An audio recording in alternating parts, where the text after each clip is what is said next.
د نر ملا د کام ملا محترم ستر عالمدین مولانا فضل الرحمن باندې د پنجابي استعمار د سیاستوالو د صافیانو وار پر ده باندې ډېر په تکلیف دی خوند یې راکوي ځکه چې ده پر مین بلټن باندې ګوته وواله چې له دښمنه چغه وسوه په داسې حال کې موږ خاموشه نسو پاته کېدلی موږ د مولانا فضل الرحمن د دغه وینا د پرونۍ وینا سپورټر یو ملګري یو په سوشل میډیا باندې د خپل ستر عالمدین مولانا فضل الرحمن دفاع کوو خامخا کوو ځکه چې پنجابي استعمار د دوی صافیان د دوی سیاستوال د دوی سوشلیست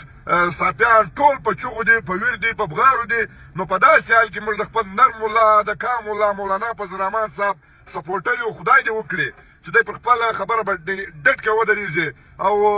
که موږ ملا او قومپرست او سیاستوال و ژیرخیلی و برېتور و صوفي د یوه سوچ د یوه فکر خاوندان سو بیا به موږ دښمن ته ماتې ورکوو. پرون زمونږ قائد مولانا فضل الرحمن صاحب یو تکړه بیان کړی دی د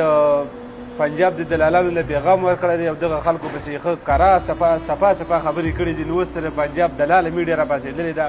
مولانا صاحب پسې خبرې کوي او یو چوهان دی که څه غلمار دی پکې وایي چې مولانا صاحب د خپل بیان واپس والي که واپس یې وانغېست نو دا به ورته نقصان ورسوي. وروڼه زه په خپله عوامي نیشنل پارټۍ سره تعلق لرم او د وخت د سره یو څه پیدایشي د نیشنل پارټۍ سره تعلق لرم خو مولانا فضل الرحمن صاحب واحد د لیډر دی چې دا زما دومره خوښ دی چې که د ده لپاره زما سر وي نو هم ته قربان دی دا زما د وخت د سره خوښ دی نو یې پسې چېرته خوشې خبره کړله او انشاءالله نه به پسې قیامته پورې خوشې خبره وکړم ولې چې دا زما دومره خوښ دی چې د ځان نه مې ډېر خوښ دی سیاست په خپل دی هر څه په خپل دی خو د دغه حاصل کې قدر چې زما څه دی نو هغه صرف د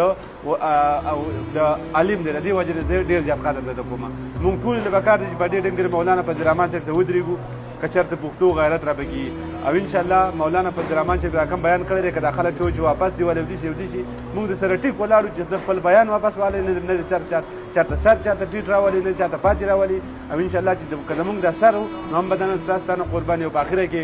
یو دوه شعرونه زموږ قائد محترم صاحب ته ډالۍ چې ستا په شان شعور لري او نر سړی ولاړي دا ستا مقابلې ته لکه غر سړی ولاړي داود خو یو کاغذ دی زما سر در نه قربان